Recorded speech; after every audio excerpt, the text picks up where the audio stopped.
Bom, agora sim, depois de muito problema que eu acho que conseguimos.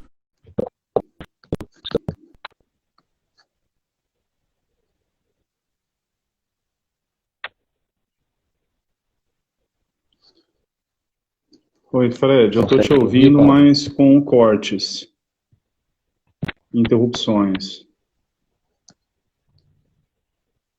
Seu vídeo está constantemente. Sua imagem e áudio não tem sequência para mim.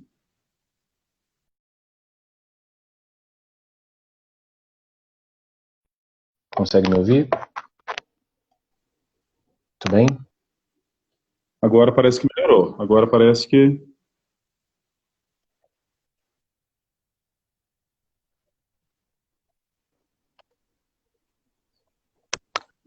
Meu celular é chinês, então ele veio com o vírus instalado.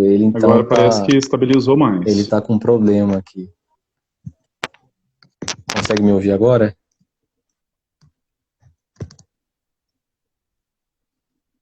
Ótimo, não, eu consigo te ouvir. É problema de É, celular com vírus chinês. O celular já é chinês e ele já vem realmente com vírus embutido, né? Não tem como. Conseguimos, então, depois de algumas tentativas. Bom, espero que todos estejam nos ouvindo. Então, pessoal, vocês conseguem nos ouvir bem? Deem um retorno aí pra gente começar então a conversar um pouco sobre o Corção.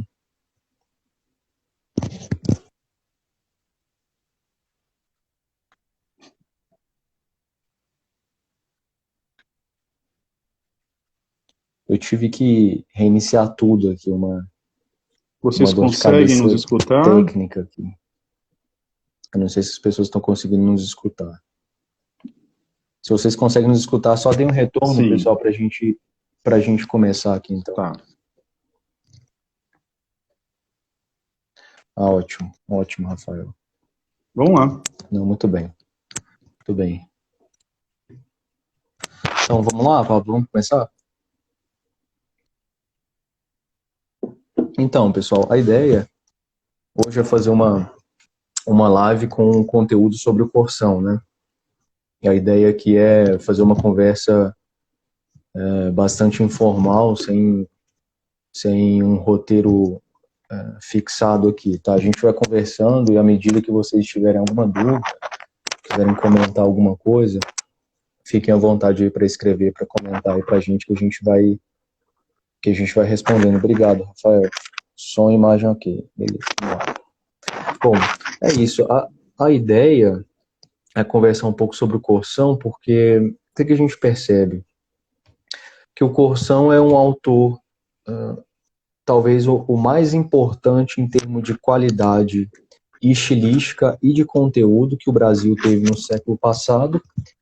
E aí você começa a frequentar os meios de literatura, começa a conversar com seus amigos sobre literatura, você, adolescente, inicia nesse meio de leitura, e o que que aparece para você, né? Aparece, assim, claro, escritores muito bons, mas ninguém te fala do Corção, né? Ninguém fala para você durante a sua graduação, ou antes, um pouco durante a escola, assim, não, tem um cara aqui genial, um carioca aqui, engenheiro físico, que tem um talento, assim, reconhecido lá fora. Todo mundo lá fora, assim, chegou a reconhecer o sujeito.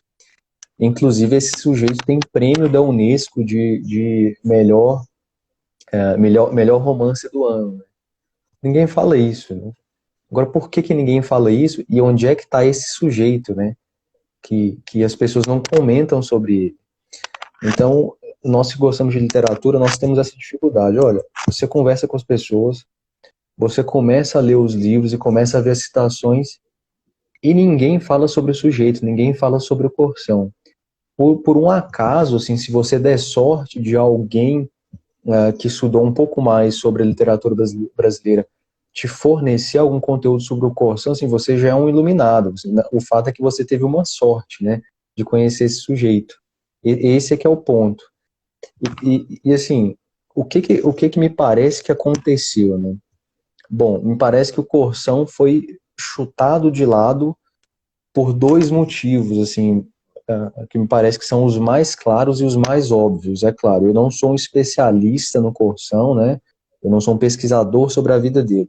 Mas o que me parece o primeiro aspecto, por que esse sujeito foi chutado? Antes de nós conversarmos assim, um pouco sobre ele mesmo, sobre a biografia, o conteúdo, me parece que ele foi chutado assim, de lado, primeiro porque por uma posição ideológica, a princípio por isso, por esse sujeito ter, a princípio, defendido uma tomada de poder em 64 pelos militares e achar que essa foi uma posição de menos problemas que nós teríamos do que se nós tivéssemos enfrentado realmente uma milícia armada de esquerda nas ruas. Esse, para mim, parece ser o primeiro ponto, porque o Corsão foi rejeitado em massa, assim, em massa, na graduação, assim, na academia brasileira ninguém fala sobre Corsão. E um outro motivo me parece ser a sua posição, vamos dizer assim, bastante rígida, né, e bastante original e genuína em relação ao que aconteceu com a Igreja no século passado, mais em específico, falando francamente, sobre o Concílio Vaticano II. Então me parece que esses são os dois grandes motivos, assim, esse ideológico político, né, e esse motivo da posição dele em relação ao concílio, né? Me parece que realmente essas são as duas posições que ele tomou e que fez com que as pessoas o rejeitassem completamente e que ele fosse, assim, esquecido. O Corsão, ele é varrido da academia, tá? Ninguém fala sobre esse sujeito. Um gênio, assim, na minha opinião, um gênio que eu não conheci na língua portuguesa no século passado, eu não conheci. Ninguém igual. Enfim, acho que a princípio, assim, o motivo e por que nós estamos aqui, né? Essa ideia, inclusive, da live, do título, né? De um resgate do gênio é isso. A princípio por que esse sujeito foi, né, Pablo? Por que esse sujeito foi colocado de lado, né? Por que ninguém fala desse cara? Por que ninguém fala desse autor genial? Né? Ninguém fala do sujeito, né? E veja, não somos, assim, só nós, meros mortais aqui e desconhecidos que estamos tendo essa impressão que esse sujeito é um gênio. Não, veja, Manuel Bandeira chegou a escrever e a dizer que o Corsão, salvo engano, em um Discorcerto do Mundo, esse sujeito mereceria o prêmio Nobel. Tá? Veja, não sou eu que estou falando. Talvez um dos maiores, se não o maior da poesia brasileira também. Então, assim, sim, não é muito curioso, isso, né, Fred? Fora o estado outras citações. Em que o Corsão ficou nas nossas letras. Né? Eu costumo dizer aqui entre os amigos que o Corsão está para as nossas letras, tal como o Chesterton está para a Inglaterra. Né? Tamanha envergadura desse intelectual. Então, bem, veja só, o Corsão ele foi defenestrado das nossas letras, né? Tanto academicamente, como também no meio católico. Isso é muito curioso, né? Eu sempre converso com alguns padres, e bons padres. O interessante é que eles não conhecem Corsão. Tá? Assim, eles nunca leram Corsão. Alguns nunca ouviram falar. Eles até despertam algum interesse. Eu tenho conversado com alguns padres, agora eles ficam até interessados. Né? Uhum. Então, veja só, que coisa curiosa, né? No meio católico, sim, e no meio acadêmico brasileiro, um sujeito com essa extensão intelectual, eles conseguiram apagar o sujeito, né? Então, Lições de Abismo é o único, infelizmente, o único romance de Corsão, né? Para quem não conhece. Bem, indubitavelmente, está entre as obras-primas da nossa literatura. E, infelizmente, na academia, em especial, ninguém trata dele. Na academia, eu acompanhei muitas pessoas que escreviam teses sobre Macunaíma, né? É muito interessante. É um romance escrito em 7 dias. Mostra o espírito, assim, um espírito mais vil e baixo, né? De uma suposta hereditariedade primitiva brasileira, do sujeito preguiçoso, né? E dado aos excessos todos. E, de repente, uma obra-prima, como Lições de Abismo, ninguém fala. Então, isso me soa uma grande incógnita, apesar das suas razões, né, Fred? Eu sempre fico abismado. Como que eles conseguiram isso? Como que eles conseguiram? Para quem nunca leu o Corsão, talvez possa estar pensando, né? Ora, será que ele é tão bom assim? Bem, esse é um dos motivos de nós estarmos falando dele, né? É porque ele é tão bom assim, né? E eles conseguiram apagar esse sujeito. Sim.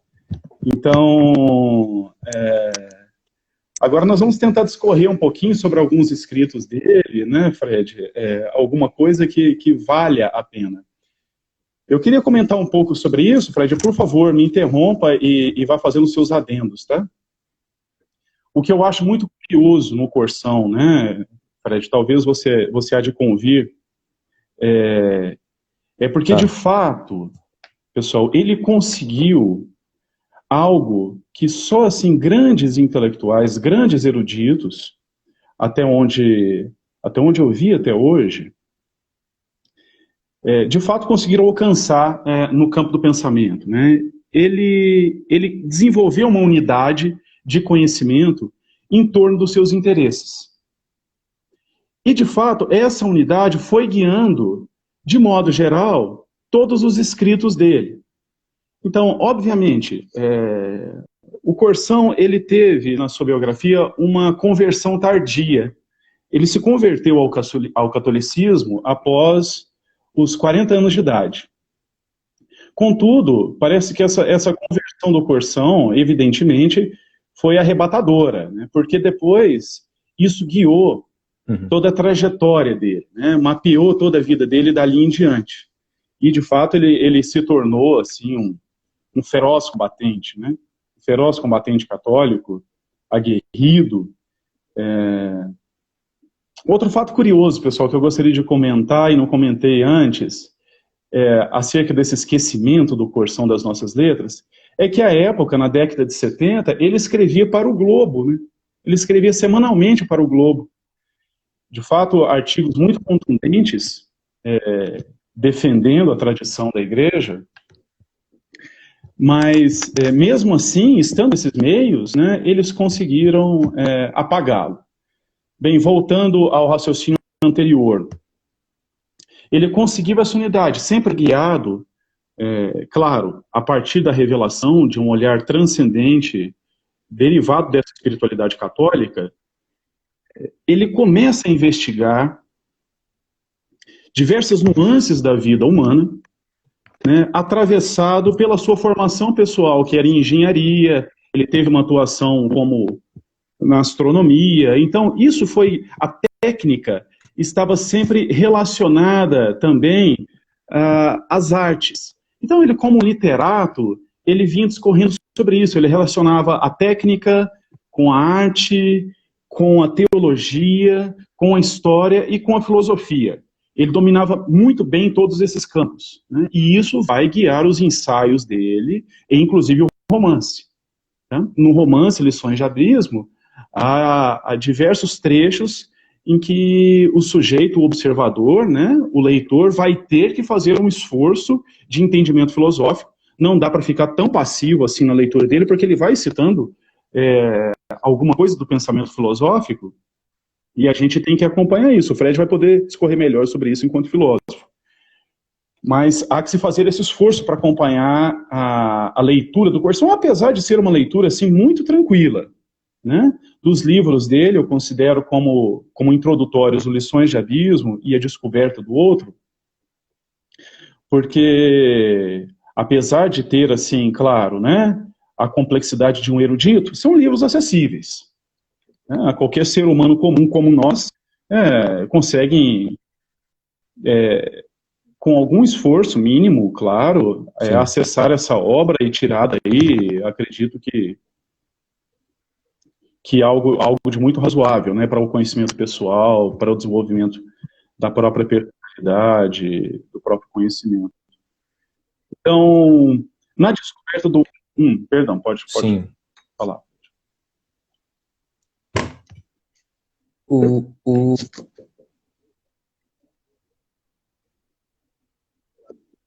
Não, então, eu diria que são dois bons livros para uma iniciação ao Corsão, A Descoberta de Outro e A Descoberta do Outro e Lições de Abismo, né? A Descoberta do Outro é uma espécie de um romance também, tá? É uma autobiografia da sua conversão, daquele momento que ele estava passando ali aos 40 anos. Eu posso fazer, assim, brevemente, uma tentativa aqui para o pessoal entender um pouco também, onde que ele se posiciona historicamente, né? Então, vou retornar um pouco aqui no tempo. O Corsão, ele nasce no fim do século XIX. O Corsão nasce em 1896. Eu acho que em alguma obra aí publicada recentemente, eu não me lembro bem em qual, há um erro aí. Isso, inclusive, está no site Permanência, tá? Eu recomendo, inclusive, quem não tem essa aproximação com o Corsão, que tenha pelo site Permanência. Ali você vai encontrar muita coisa do Corsão. Essa é uma dica que eu gostaria de deixar aqui. Mas voltando. Então, o Corsão nasce em 96, no século passado, no século retrasado, 1896, né? Ele tem um irmão mais velho, né? Que inclusive em uma das suas crônicas ele o chama desde criança de Mandan. Tem uma crônica linda nessa seleção do Luiz Paulo Horta, do Corsão, falando sobre o irmão dele. Belíssimo, uma das mais belas crônicas que eu já vi, assim, é emocionante, né? O respeito que ele tem pelo irmão dele. É uma crônica que ele se posiciona como irmão mais novo, né? Uma das poucas crônicas e um dos poucos textos relevantes e bonitos que eu já vi com esse tema, né? Um sujeito falando sobre o respeito com o irmão mais velho, assim, belíssimo, fantástico. Então, o Corsão nasce numa família relativamente numerosa, né, no Rio de Janeiro. A sua mãe, então, o pai dele morre quando ele era muito jovem, e a sua mãe funda uma escola, né, a Escola Corsão, e que depois da graduação dele, ele vai lecionar nessa escola também. Ele chega a dar aula nessa escola, na Escola Corsão, né? Então, o Corsão inicia a graduação, os estudos dele no que era a Politécnica do Rio de Janeiro, né? O que hoje seria a Faculdade de Engenharia ali da UFRJ, né? Então, ele, com 20 anos mais ou menos, me parece que ele abandona a graduação, e o irmão mais velho dele era um homem de posses e tinha uma empresa de topografia, de estudos topográficos. E o Corsão embarca numa viagem de estudos topográficos. Ele já tinha um conhecimento vasto de física, astronomia, de engenharia. Então ele embarca numa viagem de trabalho para o Mato Grosso, e faz um trabalho importante, inclusive no Mato Grosso, relevante, um trabalho de topografia lá. Isso marca muito o Corsão, tá? Essa viagem, por exemplo, no Mato Grosso, para o interior, né?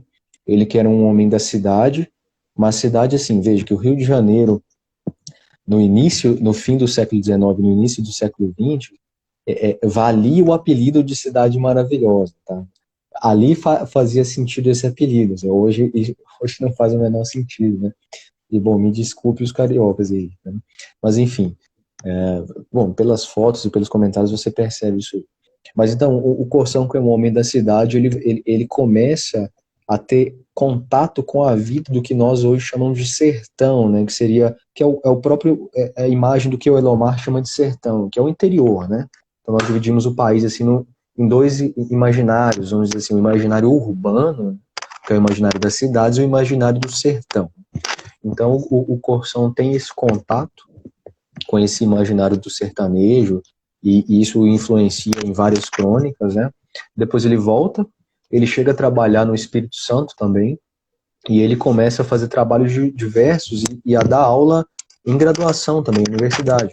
Ele chega a tomar posse numa cadeira numa faculdade de física, né, numa faculdade de astronomia. Ele dá aula de física, ele é um engenheiro, então ele é o sujeito realmente da técnica, ele é um sujeito bem sucedido dentro da ciência e dentro das letras e dentro da filosofia e dentro de um ambiente religioso. Ele é um homem que é bem sucedido e se pretende ser um especialista em todas essas áreas, um homem de bom gosto, digamos assim, em todas essas áreas, né?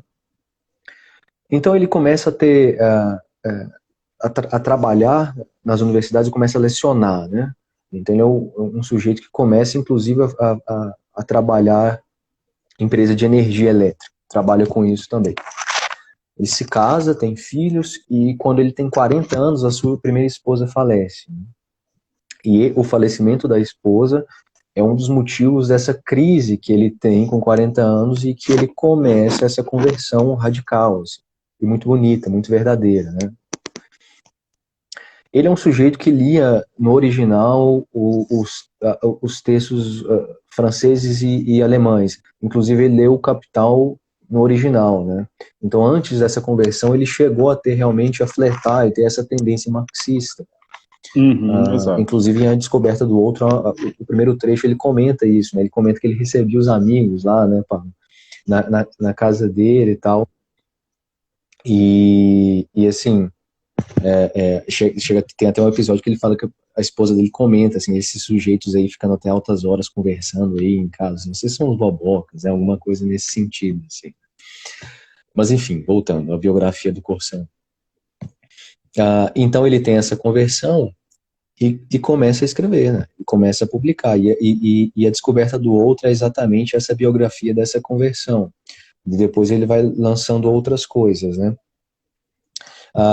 Isso, veja, em 36, então, ele tem 40 anos. Quando é que se dá a conversão do Corsão? Em 1936. Ele nasce em 96. O que estava acontecendo também, isso é importante, o que estava acontecendo em 36, né?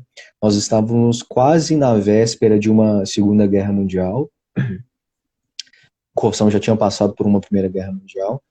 Em 36 inicia-se a Revolução Espanhola, né? A Guerra Civil Espanhola, né? Isso marca bastante também depois o Corsão, a biografia dele, né?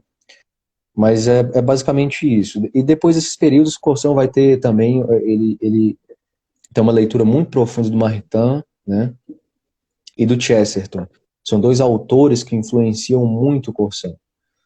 Pelo menos, vamos dizer assim, na primeira metade, assim, da vida do Corsão, assim, nós diríamos que o Chesterton e o Maritain são os dois maiores influenciadores dele, né? Qual que é a influência do Alceu Amoroso? Então, o Corsão, ele chega a participar do Centro Dom Vital, né? O Alceu Amoroso Lima, ele era o sujeito responsável ali por dirigir o Centro Dom Vital. Chega um momento em que o Alceu precisa, por causa do seu trabalho, precisa ir para fora do país, salvo engano, para Washington. E o Corsão meio que começa a dirigir o centro, né? Na volta, eles começam a ter um desentendimento, assim,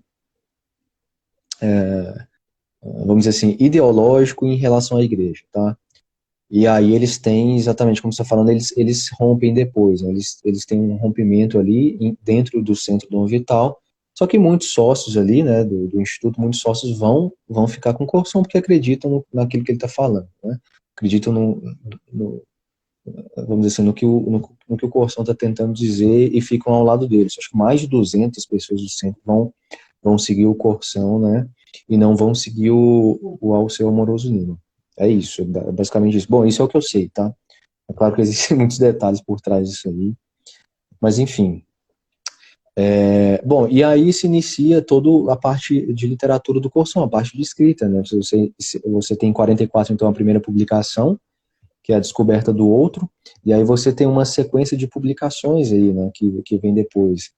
3 alqueires e uma vaca, você tem lições de abismo, existe o compêndio também, de 10 anos das publicações dele, né, tem o Desconcerto do Mundo, enfim, tem uma série de obras que não tem valor, tá, dentro da nossa literatura.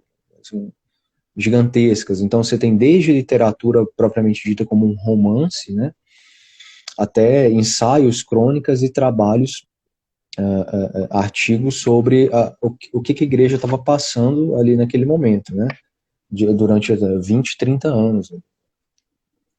Então, a princípio, o Corsão é influenciado muito por Chesterton, como eu falei, pelo Maritain, pelo Jacques Maritain. Mas depois, já no fim da vida dele, alguns detalhes biográficos que são o seguinte: ele não acata esse humanismo radical aí do Maritain. Tá? Ele passa por isso aí, ele começa a negar isso aí, então ele não fica nessa imanência do humanismo radical do Maritain, ele supera isso aí, ele tem até uma posição contrária a isso. Existem algumas divergências biográficas nesse sentido, tá?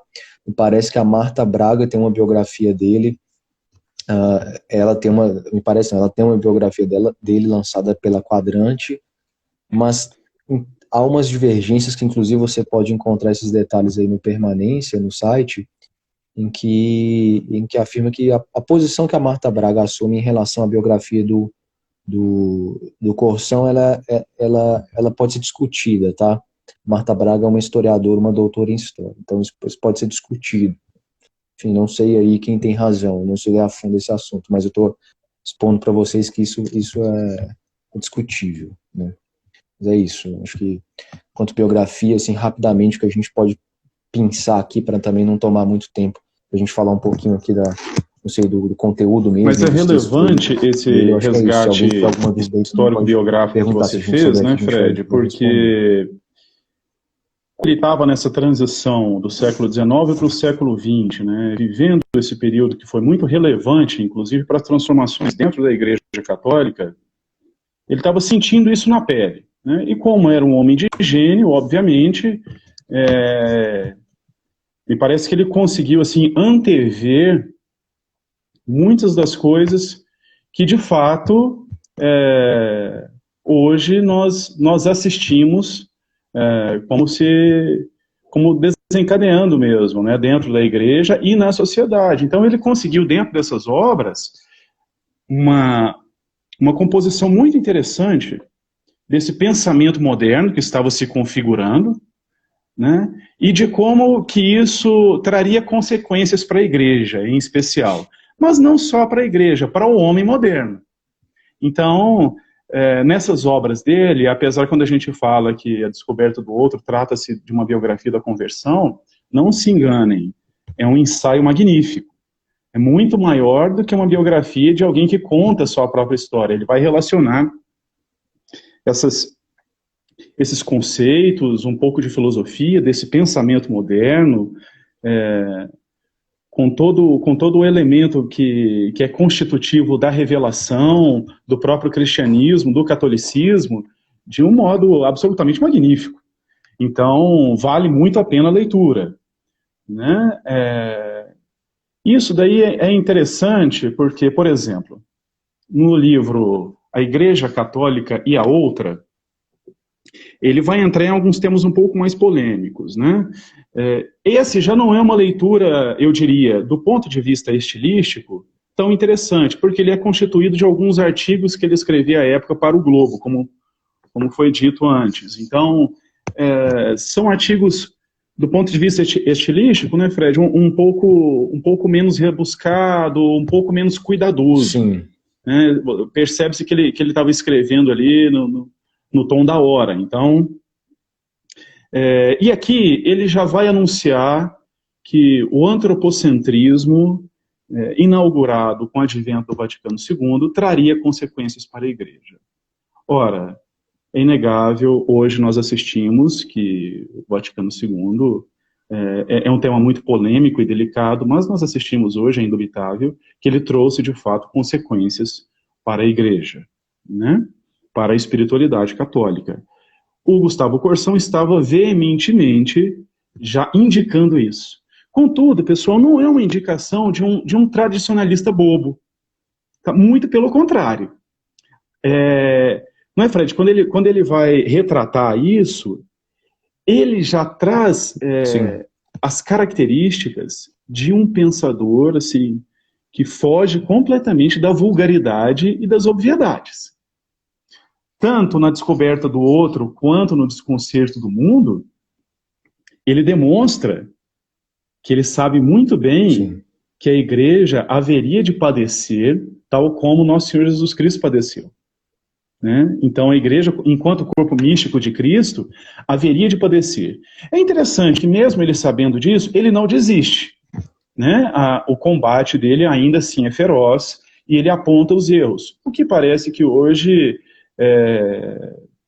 nem todos gostam de fazer assim. Preferem colocar alguns panos quentes, preferem dizer que talvez isso não tenha muito problema, preferem esperar um pouco para ver onde isso vai dar. É claro, nós sabemos que Deus consegue retirar assim do mal o bem, né? E indubitavelmente isso aconteceu com o Vaticano II, né? Certamente alguns bens advieram disso daí. É difícil mapeá-los todos, mas muitos males indubitavelmente, né? Isso já é possível identificar, por exemplo, a dessacralização do ambiente dentro da igreja. Isso é nítido, né? Em algumas igrejas é como se estivesse entrando num ambiente social, né? Num encontro social, né? As pessoas não estão ali preparadas para um sacrifício, mas para um encontro social, né? Então o homem de algum modo ocupou o lugar que outrora estava exclusivamente reservado para Cristo, né?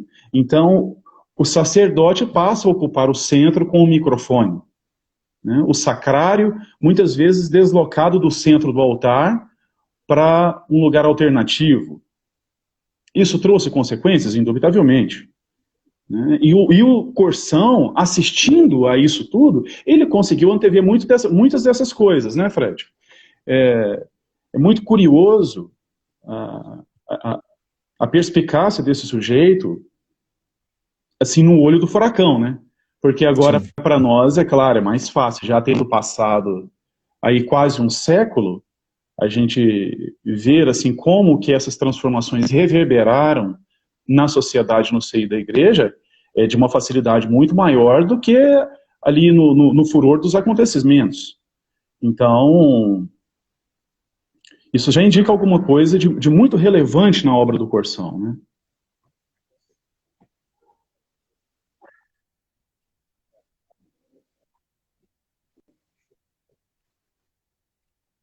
Sim, é.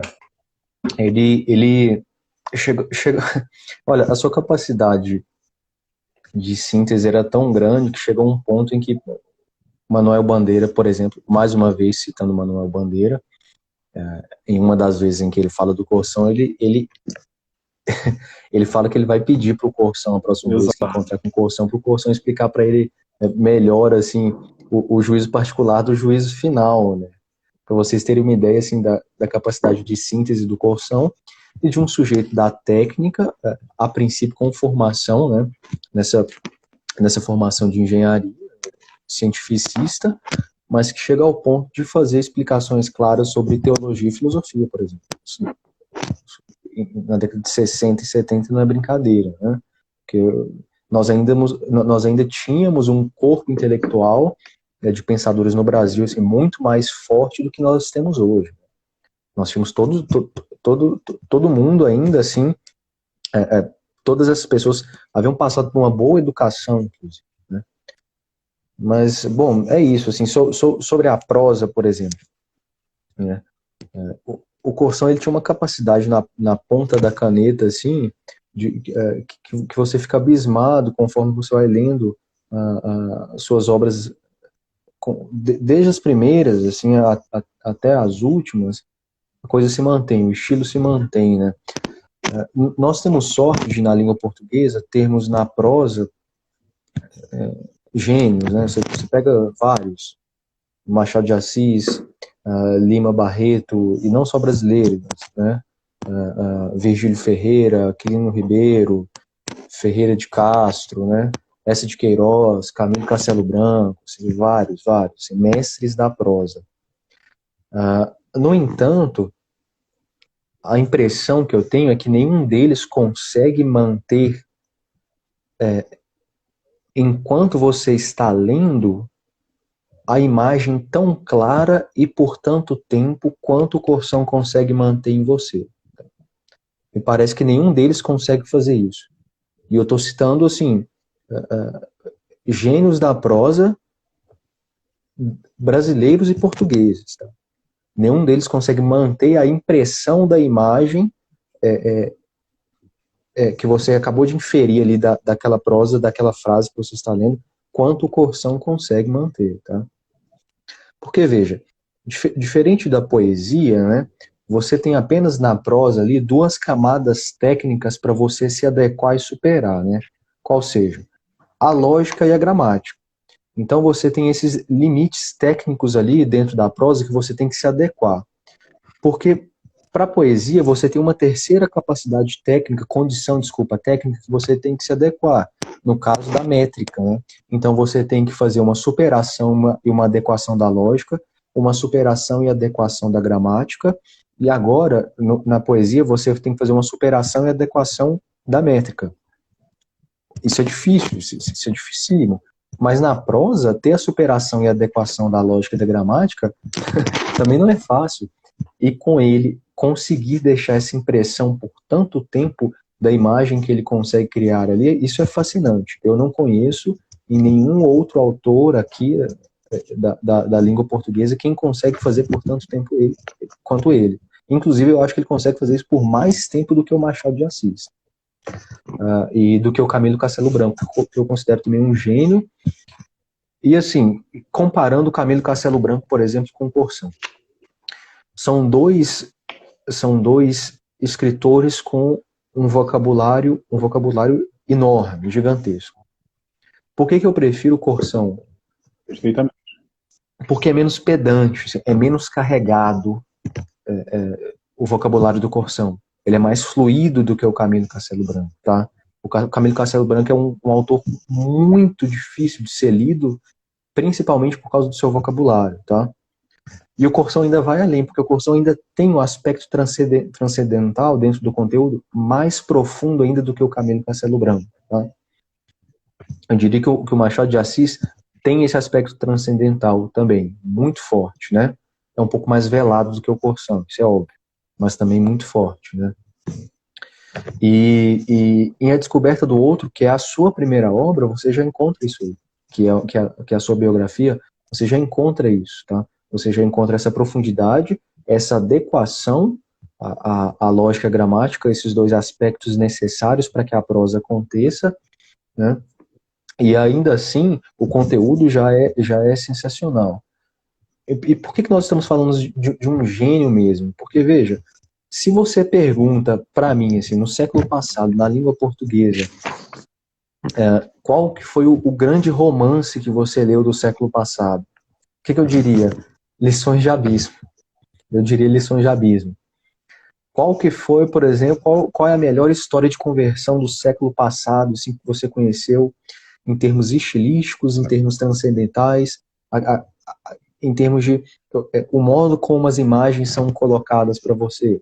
Eu diria que A Descoberta do Outro, né? Nada mais é do que um grande trabalho, um ensaio belíssimo sobre a sua conversão e sobre caridade, né? Porque aquele trabalho, aquele ensaio, indiretamente, ele é um ensaio sobre a caridade. Tá? A Descoberta do Outro é propriamente a encarnação da caridade. E por isso se dá conversão. Porque quando você entende a caridade enquanto virtude, mesmo teologal, é que se dá a conversão do sujeito ali, no caso dele. Tá? E, claro, existem ali, houve vários detalhes, né, na vida do sujeito e quem era o próprio Corsão, mas isso aí não pode ficar de fora, né? E aí, para completar, quando você pergunta assim, quem foi o grande cronista do século passado, ou o grande ensaísta, né?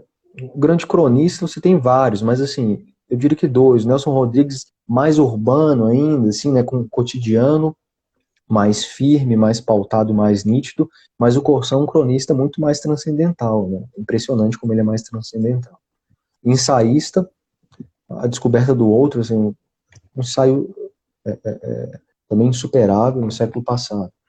Qual obra você me indica da língua portuguesa no século passado, falando sobre o modernismo, o progressismo, em geral, falando sobre a nossa sociedade do século passado? Eu não encontro nada melhor do que o Século do Nada também, né? Então, por que esse sujeito nós podemos chamá-lo de gênio E por que nós estamos afirmando aqui que é preciso ter um resgate desse sujeito? Porque quando você volta ao século passado e você tenta acessar pelas letras o que de melhor foi construído no Brasil, você chega a ele. Em vários estilos, em vários aspectos, em conteúdo, em forma e em transcendência. Por isso esse sujeito é um gênio, e aqui cabe esse adjetivo, aqui me parece que cabe, aqui não é um exagero. Porque às vezes a gente vai, não, mas fulano é gênio, né? Mas quando você vai comparar com outros pares ali, você, não, ele é mais ele é um pouquinho melhor, né? Mas esse não, você consegue, o Corsão você consegue falar de várias, vamos dizer assim, de várias faculdades humanas, todas elas importantíssimas, e o sujeito está acima em praticamente todas elas, né? Então, me parece que realmente o adjetivo gênio para este sujeito é adequado, né? Cabe, e por isso que ele precisa ser resgatado. É resgatado como? As pessoas precisam ler Corsão. É isso, você tem que parar, sentar e ler o Corsão. Você tem algumas dificuldades, né, Pablo, de acesso. Algumas obras, por exemplo, Claro e Escuro. Claro e Escuro é uma reunião de ensaios sobre o casamento e divórcio, né? Sobre matrimônio, né? No século passado também. É uma obra esgotada, por exemplo, e ela não foi editada, ela não é editada há muitos anos, então ela está esgotada. Inclusive nos sebos aí de internet você não encontra Claro e Escuro. Por sorte eu tenho uma edição aqui. Eu estou vendendo por R$10.000. Quem quiser eu vendo. Essa obra por R$10.000. Basta depositar que na mesma hora eu vendo você. Mas é isso. A gente tem alguma dificuldade de acesso às obras do Corsão. Mas muitas, nos últimos 10 anos, a gente teve publicações, reedições, né? Desculpa. De muita coisa do Corsão. Acho que metade, vamos dizer assim, metade da obra dele, um pouco mais da metade foi reeditada. Alguma coisa não, né? Mas um pouco mais da metade foi reeditada, sim. Então você consegue ter acesso à Descoberta do Outro, Desconcerto do Mundo. Claro Escuro não. Mas, e Três Alqueires e uma Vaca eu acho que também não, acho que é mais difícil de encontrar. Mas Lições de Abismo, o Desconcerto do Mundo, o Século do Nada. É curioso isso você aí, né, Fred? Acesso, agora, né? a gente observa que está havendo um resgate do Corsão, né? As pessoas estão se despertando para a obra dele. Em alguns sites, até de algumas editoras, ele já aparece entre os autores ali mais proclamados, né? Então, algumas obras estão aí em destaque. Tem uma moçada nova que tem acompanhado, tem descoberto a obra do Corsão, tem se debruçado sobre a obra dele, e isso é muito bom em todos os sentidos, né? A nossa vida intelectual agradece, né? E voltando a fazer mais alguns comentários sobre a obra do Corsão, e eu gostaria até que você, depois, Fred, comentasse um pouco sobre isso. É interessante, né? Porque em poucos autores, eu comentei isso de início, né? A gente consegue observar que ele atingiu essa unidade de conhecimento, né? Então, quando você sai de uma obra dele e entra na próxima, por exemplo, obras muito distintas, né? Como O Desconcerto do Mundo e A Descoberta do Outro. O Desconcerto do Mundo já é um ensaio estético. Inclusive, na segunda parte, como se fosse no segundo ensaio da obra, que é composta basicamente de 3 capítulos, nesse segundo capítulo ele vai adentrar a obra do Machado de Assis e do Eça de Queiroz, fazendo uma diferenciação e uma classificação das características da obra de cada um deles, assim, de modo magnífico. Então, ele consegue transitar nesses temas, que são temas, vamos falar assim, né, com alguma distinção e com peculiaridades difíceis, mas sempre com o mesmo espírito, né, Fred? Por exemplo, é muito interessante o que nós sofremos, por exemplo, na nossa formação acadêmica, né? Nós não conseguimos encontrar o fio da meada, né? A nossa geração passou muito por isso, né, Fred? Quer dizer assim, parece-nos que nós fomos encontrar isso daí de alguns anos para cá, né? Nesse grupo de amigos nosso que passou teve ali que frequentou a academia mais ou menos numa mesma época, né, no início do século XX, do século XXI, perdão. Então, veja só, todos nós sofríamos com um conhecimento que estava assim, muito fragmentado, né? Parecia uma coisa esquizofrênica, e no final das contas, nada fazia muito sentido, né? Nada fazia muito sentido, assim, você começa um autor, você vai estudar Platão, você vai ler a República de Platão, e fala assim, para quê, né? Para quê? Que sentido tem isso daqui? Né? E, de repente, nós encontramos esse sentido depois, a partir também da nossa conversão, né? Parece que aí nós reencontramos o fio da meada, né? De onde um conhecimento que ligava esse todo, esse emaranhado, que a princípio, se não se tem essa orientação, parece algo assim indecifrável, né? Absolutamente complexo e destituído de sentido. No final das contas, quando esse conhecimento está muito desordenado, assim, parece que ele faz mais mal à alma que bem. Né, Fred? Traz mais confusão do que propriamente esclarecimento, né? E no Gustavo Corsão a gente consegue encontrar essa unidade muito clara, né? Ao mesmo tempo, e isso é muito interessante na obra dele, né?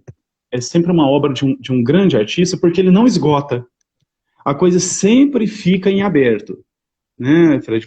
Veja só, no ensaio estético que ele traz, ele vai falar sobre a grandiosidade do Machado de Assis, né, e ele retrata como que o artista que conseguiu atingir essa profundidade, de algum modo ele já indica o Criador, né, ele já indica o mistério. Então a obra do Corsão é sempre uma obra que está indicando para coisas que estão acima dele mesmo. Né? Então tem sempre uma incompletude revelada nessa unidade que ele conseguiu, né? Ele conseguiu atingir. E depois claro, que nós ordenamos melhor esse conhecimento nosso, em especial a partir da revelação, nós conseguimos traçar essa linha unitiva de conhecimento, né, Fred, que nos proporciona, assim, uma capacidade maior para ir reconhecendo os erros, né, para ir reconhecendo os equívocos na história do pensamento e onde aquilo provavelmente vai desembocar, né, no que aquilo vai dar. Então, assim, quando o Corsão antevia os problemas do pensamento moderno, adentrando, por exemplo, a teologia, né, a partir do Vaticano II, vamos falar, a partir do Vaticano II, do ponto de vista formal, esses pensamentos já rondavam e já flertavam com o seio da Igreja desde o século anterior, do século XIX. Né? No século XX, formaliza num documento, mas já no século XIX, essas coisas estão ali, né? Para não falar de séculos anteriores, né? Porque, de algum modo, os pensadores já estavam tratando desses temas que depois vão se aproximando em séculos anteriores ainda. Né? E isso é muito interessante a gente poder acompanhar numa obra como a do Corsão, né? Que é de um sabor inenarrável nesse sentido, né, Fred?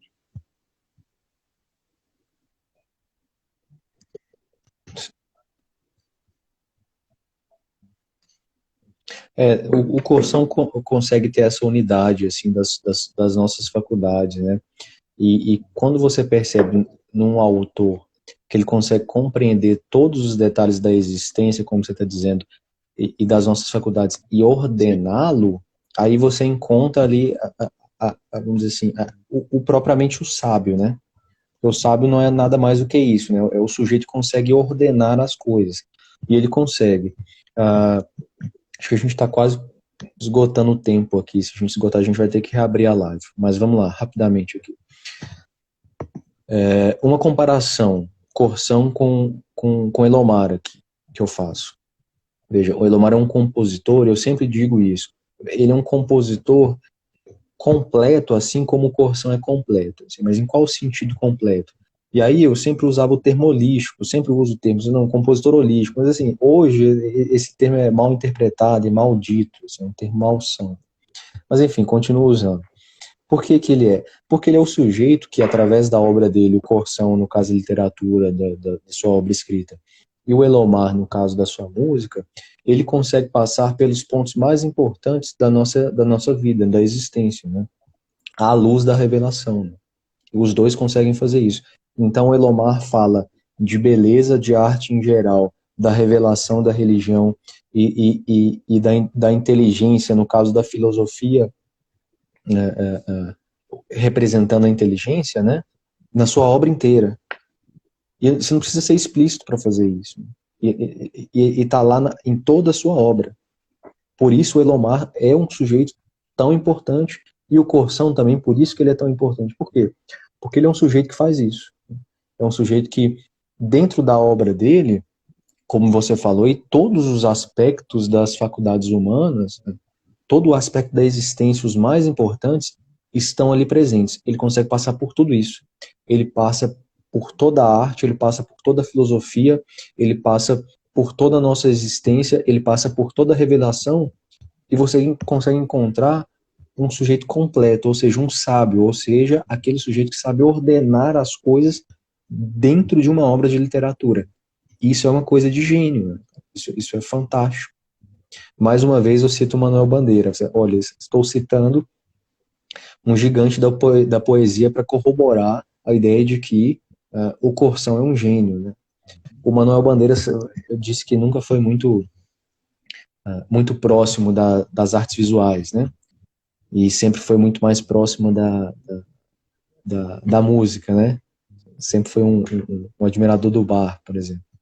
Mas ele fala que por causa do Corção, ele seria agora realmente um admirador muito mais, e se ele pudesse escolher assim quem eu seria, ele seria um pintor propriamente mais próximo do Rembrandt, que era a grande admiração do Corção, né, do que de qualquer outro músico, a não ser o Bach. Não, é igual o Bach, ele abre uma exceção.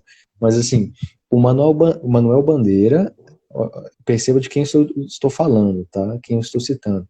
Um quilate de Manuel Bandeira está falando que, por causa do Corção, né, ele, se pudesse escolher ser alguém, ele seria um artista visual, no caso o Rembrandt, por causa da importância do Rembrandt, que ele aprendeu com o Corção, né?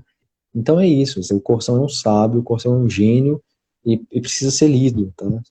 Então, assim, para a gente finalizar aqui, como, assim, eu deixo isso, tá? Para vocês, leiam Corção, leia Corção. O que ler? Qualquer coisa. Tudo bem, é ótimo que você consiga, se você puder, tiver condição de encontrar, começa do começo mesmo, começa da conversão dele ali. Seria ótimo. Começa com a descoberta do outro, por exemplo. Ou começa com Lições de Abismo, tá? Não está tão longe um do outro. Porque o Lições de Abismo, por ser um romance, e a descoberta do outro, por ser ali sua biografia, em forma de um ensaio maravilhoso sobre a sua conversão. Começa com um dos dois. Mas se não for esse, não tem problema. Comece a ler Corção. Porque a partir do momento que você lê o primeiro trabalho do Corção, você não vai querer ler outra coisa a não ser o Corção. E que você vai querer ler tudo dele. Tá? Tudo. Absolutamente tudo. O Gustavo Corção, né, Fred? Ele é excelente imagem do mestre. Né? Quando a gente pensa em alguém para nos iniciar em alguma coisa, a gente gostaria de ter um Gustavo Corção como professor, né? Como mestre. Então...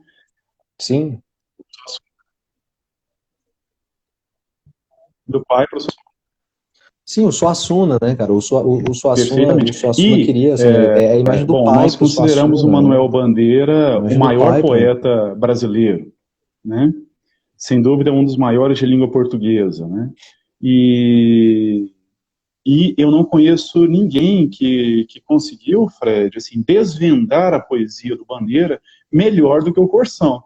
Inclusive, eu suspeito com alguma certeza de que é por isso que o Bandeira, assim, tinha um Corção, né, em altíssimo, porque a questão da traição que o Bandeira traz na sua poesia, né, e também Sim. o próprio trabalho do poeta, né, isso foi retratado de modo magnífico nos escritos do Corção. ele consegue, né, aprofundar esses temas assim com uma estilística maravilhosa, né, que talvez o Bandeira não tenha conseguido até então, né, alcançar, e alcançou através do Cursão.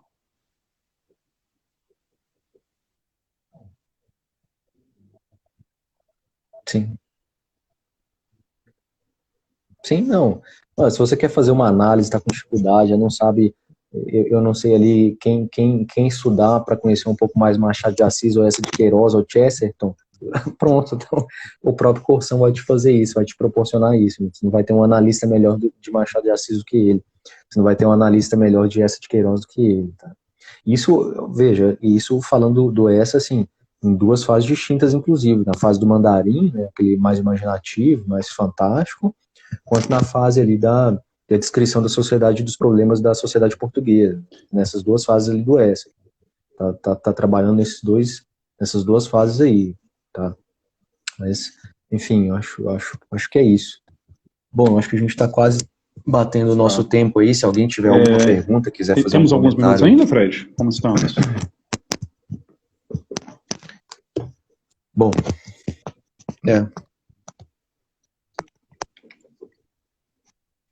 não, fica à vontade para fazer algum comentário, Pablo. Se a gente fechar aqui, se você quiser continuar, a gente abre uma live Eu nova, gostaria a só de gente abre outra completar, live, então mas acho que a gente já fica à pode vontade, porque da finalizar, minha parte Fred. já O que eu acho que acho é isso que eu tinha para dizer, mas interessante complete ressaltar, aí, pessoal, comente na aí. obra do Corsão, é que nós indicamos que ele sempre traz esse elemento assim, da revelação, o elemento religioso de fundo, tá?